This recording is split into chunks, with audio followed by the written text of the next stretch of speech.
Ian, you have made a very nice living breaking news and not being the news. So you were in an interesting spot the other day when Aaron Rodgers inserted you and Schefter into the news. What'd you think about that? I noticed that. Yeah, everybody in the world texted me.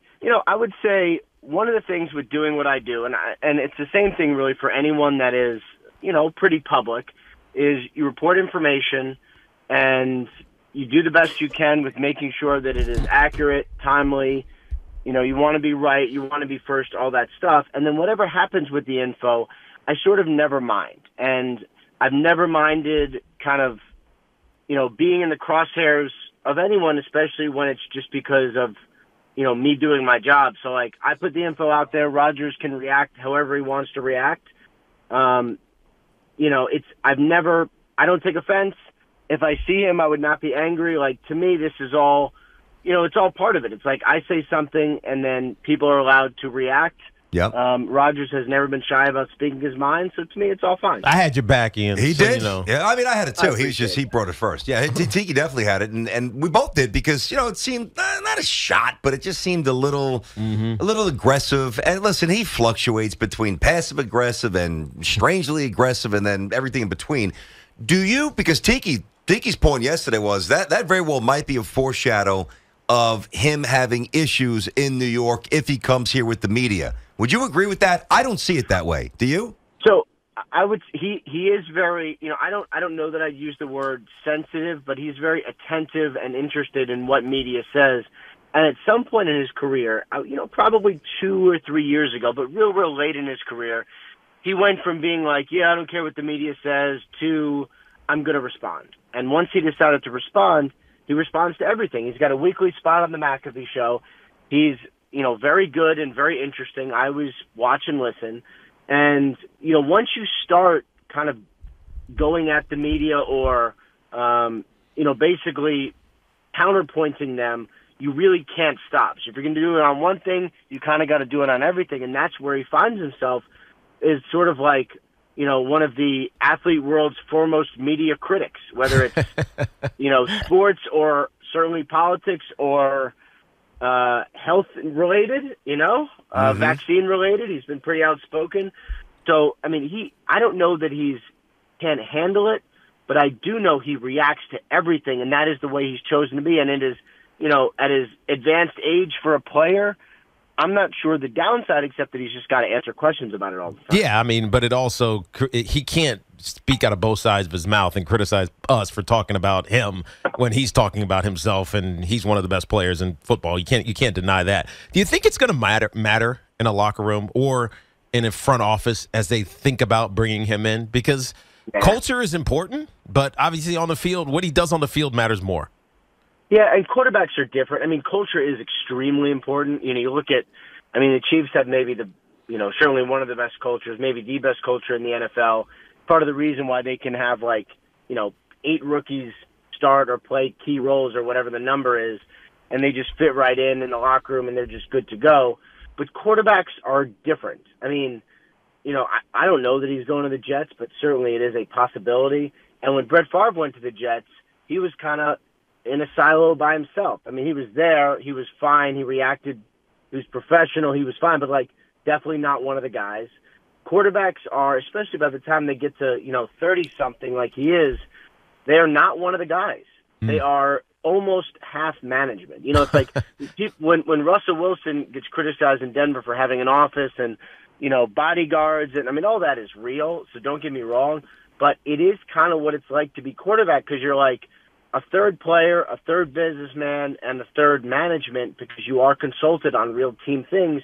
The quarterback is different, and they are treated different. That's interesting. We're talking to our buddy Ian Rapoport. One thing that Tiki and I threw into the conversation earlier is that, let's say he comes here, and I contrasted, Robert Saleh's style from Brian Daboll. One thing that Daboll did, I don't mean coaching stuff on game day. I mean their presentation at the podium, which I think could be very important dealing with Rodgers if he's here. Daboll was on a mission. It's about football and shut down all the ancillary stuff. I'm not here to make friends. I'm not here to joke. Even when he refused to give Daniel Jones great credit after he destroyed the Vikings, it was sticking to the script. Robert Saleh, has proven to be or tried to be more of a willing communicator, a little more humanized, if you will. And I don't know that I appreciate that person to person. I don't know if that's the best route to try to deal with Rodgers, because you almost get yourself deeper into a whole talking about stuff when something inevitably goes awry. Does that make sense? Robert Saleh's demeanor, is he the right coach to deal with Rodgers? I mean, I think he's a really good defensive coach, so Rodgers will appreciate having a good defense. And he is sort of the head spokesman of the team. He was, with the quarterback position this year, he was very heavy-handed.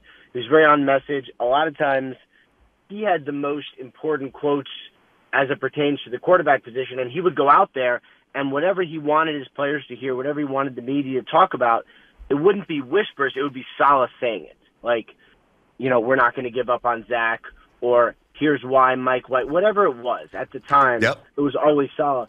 It's going to be different if it's Aaron Rodgers, because Rodgers is going to be the Rodgers spokesman. And Yeah. I think, what Saleh will probably find is he's going to be asked a million questions, and at some point he will go, guys, Rodgers is coming up next. These are great questions for him. God, isn't that dangerous, though, Ian? Fine. I mean, you think about this. You think about the coaches and the quarterbacks who have great personalities. Ben Roethlisberger, Mike Tomlin was still the alpha, right? Tom Brady, Bill Belichick was still the alpha. Even Bruce Arians with Tom Brady, he was still the like. I feel like that's really dangerous, because there could be room for contradiction, and then it becomes a story. Like, we'll talk about it's nonsense, but we'll talk about it, and it'll be more than a one-day story, as BT and I were talking about earlier. Yeah, maybe. I think that could definitely happen. But with Rodgers, you get all of it. And if you're going to get, I think he is still one of the best quarterbacks in football. The teams that are interested, and definitely the Jets are one of them. I think he would be their top choice. If you get Rodgers, you get all of it. So you get the great play, you get the unbelievable poise under pressure, you get one of the greatest quarterbacks who's ever done it, multiple-year MVPs. You get some controversy. You get someone who's going to, really bite back at reporters, not even in a bad way. He does it respectfully, but he does make his point. It's going to be, you get a lot of it, but, the hope is that on-field outweighs all of it. And if he doesn't have a broken thumb and he doesn't have all the injuries that he had last year, I think it'd be worth it. Yeah. Yep. I'll certainly take the chance as a Jets fan. All right, so it doesn't seem, at least on the surface, there's not, outside of the connection that the Jets need a quarterback, doesn't seem anything tangibly connected Jets and Carr. So we know about the Saints visit. We think maybe Carroll. Like, do the Jets even really, are they going to pursue Derek Carr? If they do, Aaron Rodgers is going to be their number one. And if they don't get Rodgers, I do think they'll pursue Derek Carr. Yeah, but Derek Carr might be gone. He's got a month start on free agency. Yeah, he might be gone. That's definitely true. So are they even talking to Derek Carr? I actually do think they've. I believe that they have had some communication. I believe they were able to do that. I'm not 100% sure, but I believe they were able to have some conversation with Derek Carr. I know it wasn't a visit, but a visit would make sense.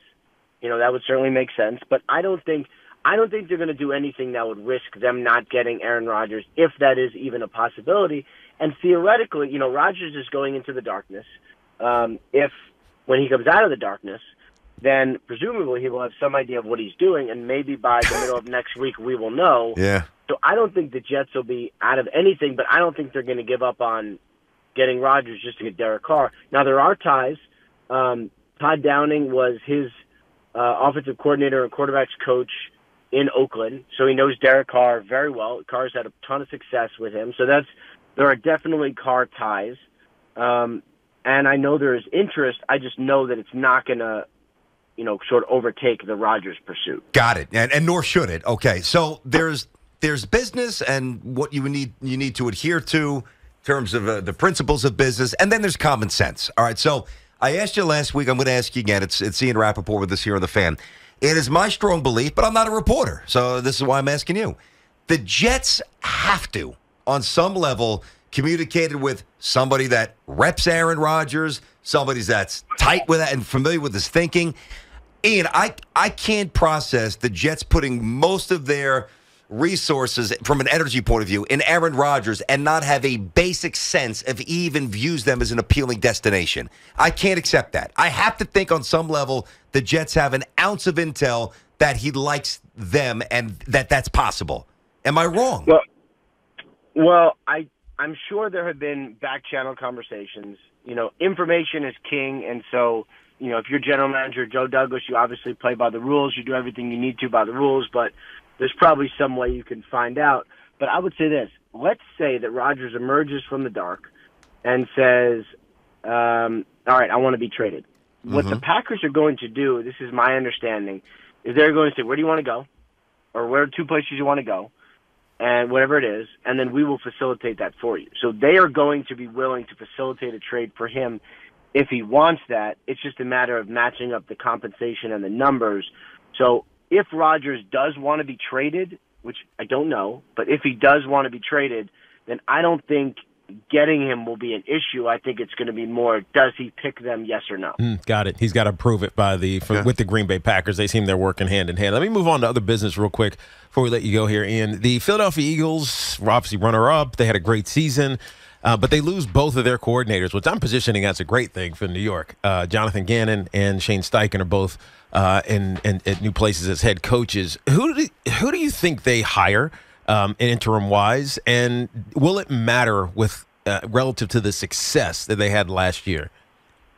Well, I would say Brian Johnson, the quarterback's coach, former Utah quarterback, is a really, really strong candidate at OC. I would say probably the favorite there. Now, he's got some interest from other places, the Carolina Panthers for one, but, I would describe him as a favorite in Philly. Really good young coach and seems poised to, kind of take that over. On defense, they got some good internal candidates. Denard Wilson is one. But, the thing you hope when you're a team like the Eagles, who's had a lot of success and seems to be only getting stronger, has great personnel, is that your program is strong enough to withstand losses. So, 2 coordinators, that's tough. That's not what you want. But you got some young guys. They're well-trained. They know the system. I think Sirianni does a really good job. Hopefully they could step in. Play calling is the only sort of concern to me, which is a big one. But because Shane Steichen did that and really turned them around when he took over play calling. So I think if it is Brian Johnson, he would have some big shoes to fill. Yeah, and why ultimately do you think, is it just youth for Kafka and maybe the other side, age for Wink? Why were both of them left out of the head coaching hires this cycle for the Giants? I love it for the Giants because there's continuity and consistency. But no, it's great. You obviously love to see those guys get an opportunity, but they didn't this year. Yeah, it's rare when – I think Kafka did a really good job. Impressed, made it to the second round in Arizona, for instance. But, just not quite there yet, not quite ready. I would say probably paved the way for him to be a head coach in 2024 if all goes well. But just, there's a lot that goes into it. And it's, how good are you as a coach, but also, how good are your relationships? Yeah. If you lose your first 3 choices on defensive coordinator, how close are you with number 4, and can you get him? I've always said that. I've always said that, Ian. It derails some really good potential head coaches because they can't hire the rest of the staff. Yeah. And that's the problem with a lack of minority GMs. I mean, that's just the funnel down effect. I mean, because then have as many minority OCs, and then the OC is the pipeline to the head coach. I mean, it's definitely a residual issue. 10 seconds. Rex going to take that Denver Broncos job with Peyton? I cannot believe he took it this long to ask me. I would say let's look at he's been described to me as the favorite. I believe when they're done with their process, he'll be the last man standing. So I think we're going to get Rex Ryan back in the NFL, back as a defensive coordinator with Sean Payton. Nice. That's good for the NFL. And we're playing the Broncos this year. We'll have to slice up Rex's D with Rodgers. All right, man. Text your buddy. Hey, he's in the cave. Text him. He misses you. He's a little dark in there. Give him a text, okay? Yeah, no. All right. Don't do that. Ian, it was great to see you last week in person. You're not just a box and a head in a box. You too, man. You too. That was fun. I appreciate you pretending not to know that your brother was getting in. That was fun. I had to do it for 2 weeks. It sucked.